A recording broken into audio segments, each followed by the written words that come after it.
Hello and welcome to Framingham Now. I'm Jack Patrick Lewis, State Representative for the majority of South Framingham, some of North Framingham, and the entire town of Ashland.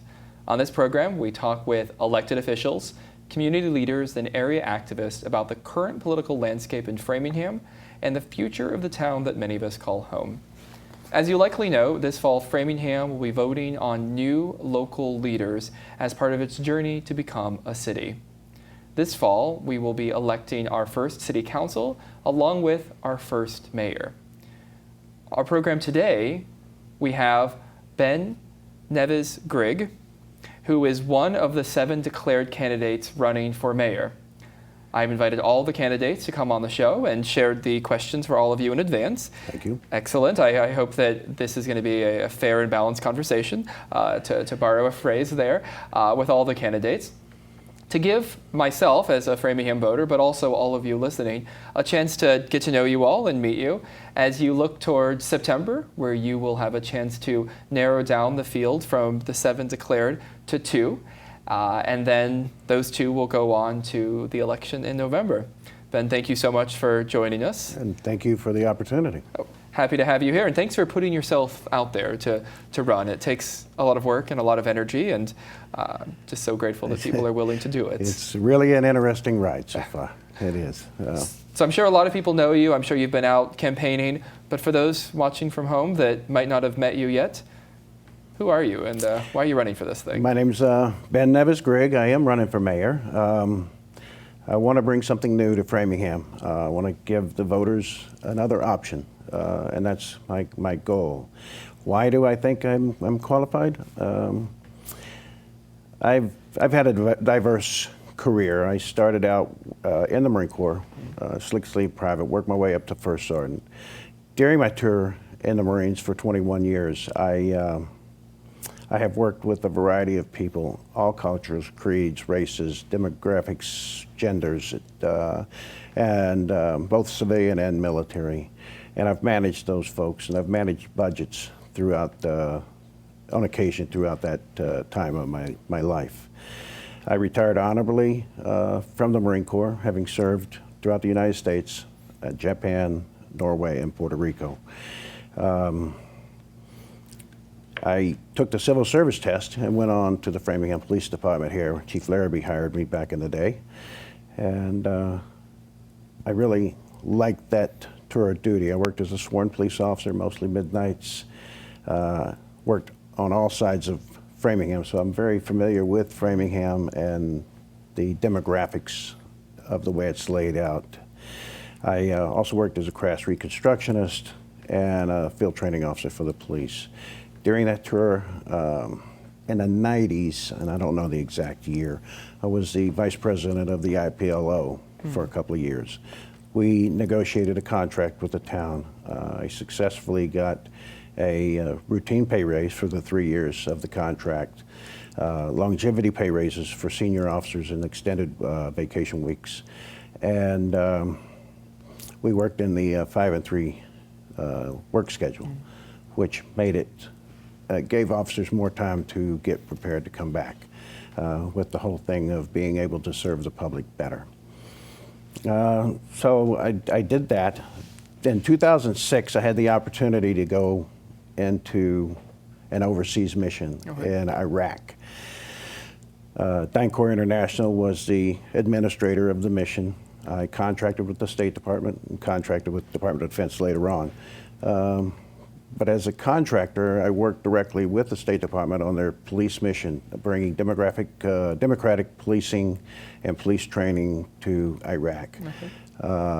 Again, working with a budget that we were allowed to have, rebuilding facilities, training police officers, and writing policy for the Ministry of Interior. I came home in 2009, had cancer, they removed that, and I'm successfully recovered. So I went back into Afghanistan with the Department of Defense as a contractor doing the same thing for the same company. My hope was that we could bring our troops home earlier. If we got them to have their own democracy in Iraq and Afghanistan and could build their own security, our troops could come home. I've got 8 children. 6 of those have been in the service. Okay. 4 Army, 2 Marines. And now I've got a son looking at the youngest is looking at the Navy, and then I've got a handicapped boy who is not able to go into service. My daughter just got back from the Army. Okay. So they've done their tours, and I kind of didn't want them to continue that. So that's just a little bit about me. Why am I qualified? Yes, that's a good question. And why are you qualified? And maybe what are your priorities if you're were to be elected? Why am I qualified? I believe that my time in the Marine Corps gave me the leadership experience. My time in Iraq and Afghanistan gave me the diplomacy and the diplomatic experience and negotiation abilities to work with different cultures directly. My time in the Framingham Police Department gave me the information on the demographics of Framingham and how the layout of the town is, what to expect from different areas. So that, in a nutshell, is why I think I'm qualified for the job. My position priorities for the town are several, but initially I think you had put the first day of office. Yes, that'd be great. Yes. Day one, what are you going to do? Get to work. I want to have a meeting, an infrastructure meeting with all the department heads and department leaders and bring them together, give them my vision and my direction as far as where I want Framingham to go in the next 4 years. I want to have them look at their organizational structures and start looking at consolidating some of the positions. From that, I want to look at the equipment, because I think we're spending a lot of money on equipment and things that we may or may not need, and justify those equipment. We might be able to contract those things or rent them a lot cheaper than buying them and training the people to use them. So just the first day, I want to sit down with everybody, give them guidance and direction as far as what I want to do. In the long term? Mm-hmm. Long term, yes. In the long term, there are several things that I want to do. I feel like, as government officials, we are obligated to our citizens, not the other way around. The citizens aren't obligated to us as government officials. And I want to make sure that the department heads understand that we serve the public. I've been told by constituents, as I've gone around and got signatures and sought votes, that people have been told, well, we can't provide, or we don't have enough people, or we don't have enough money. Those are unacceptable answers for a city government. We will provide legitimate needs for the citizens of Framingham under my tenure. That's the first thing. Okay. Second, I want to introduce the 311. Are you familiar with 311? Yes. Maybe you can explain a little bit more. 311 is a non-emergency 3-digit number that citizens can call to report things such as potholes in roads, street lights, non-emergency things, or even ask questions, graffitis around why are we having that. It's monitored by a separate group. Sometimes, I believe in Boston, they're using a college to support the system. I want to look at the venues that we have available to support the 311 system so that we can be cost effective in doing it.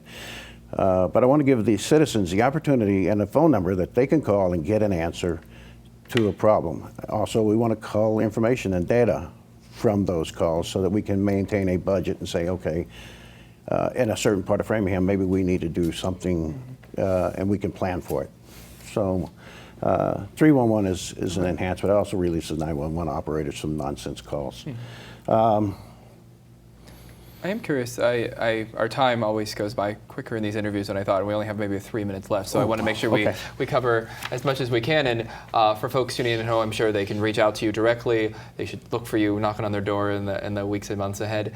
One question I'm asking of all the candidates: we have a vibrant immigrant community in Framingham here. As a state rep for South Framingham and parts of North as well, this is a community that's been calling and reaching out to me a lot since the presidential election. And I know one of the questions being asked of whoever our next mayor is what is that mayor and the city council going to do? What should they be doing to best protect the immigrant community? And I'm curious if you had some thoughts at this point of your campaign about what you might be able to do or not be willing to do. Well, thank you again. Oh. My wife's Brazilian, Okay. so we've had this discussion. Yes. And I've done some research into what is called a sanctuary city. I don't like titles, I'll tell you. I don't like Democrat, Republican, sanctuary city, because it puts you in a box. And there are some things on the sanctuary city thing that I agree with, and there are others I don't. I think in general the term sanctuary city is too broad and provides too many protections for those that have not earned it. However, I think that anybody from anywhere in Framingham should be welcome here. They should be able to live here, have the protections of the society, work and grow and live the American dream, if you will. I don't think we should be using Framingham police resources or investigative resources to enforce immigration law. That's a federal issue. They can deal with it. But when it comes to criminality, absolutely. Catch them, adjudicate them, deport them. That's fine. As far as public resources and things that tax dollars are paying for, I, again, don't want to see that go to anyone that comes here thinking they're going to have a work-free time in America. You work hard, you earn it, you pay your tax dollars, then yeah, you can have those assets at your disposal. Everything short of health care. I think we should all have the ability to go get treated if we have a problem. So sanctuary city in a limited way. That's helpful. And I appreciate you, spelling out so many of the, as somebody who's making their foray into elected office, not every elected official is willing to answer every question. I find when I'm asked a question, I ask myself, what is the person really asking? What are they getting at? And I appreciate your willingness to just come out and spell it out. And I think the viewers at home will appreciate that willingness as well. Our time is unfortunately wrapping up quickly, wow. And the 12 minutes goes by very fast. Does. And I'm sure as you move forward, you'll have more such interviews. Just in closing, what is it about Framingham? You've chosen to make this your home, to continue to make it your home, but you're putting yourself in an interesting group of folks that are willing to put themselves out there, investing the next 4 or 5 months of your lives to run to be our first mayor. I have to think there's something about this town that makes you willing to put yourself out there in such a way. What is it? Well, I'm from Texas. I grew up in Texas, and my wife was from Brazil. We came to Framingham about 28 years ago. We didn't know each other at the time, but we both love Framingham. It has everything that we can think of. It has a great hospital. We have great schools, open spaces, environment, diverse community with different cultures and different foods that you can have. And the folks in Framingham that I've met are just awesome. They just give me a boost every time I talk to them.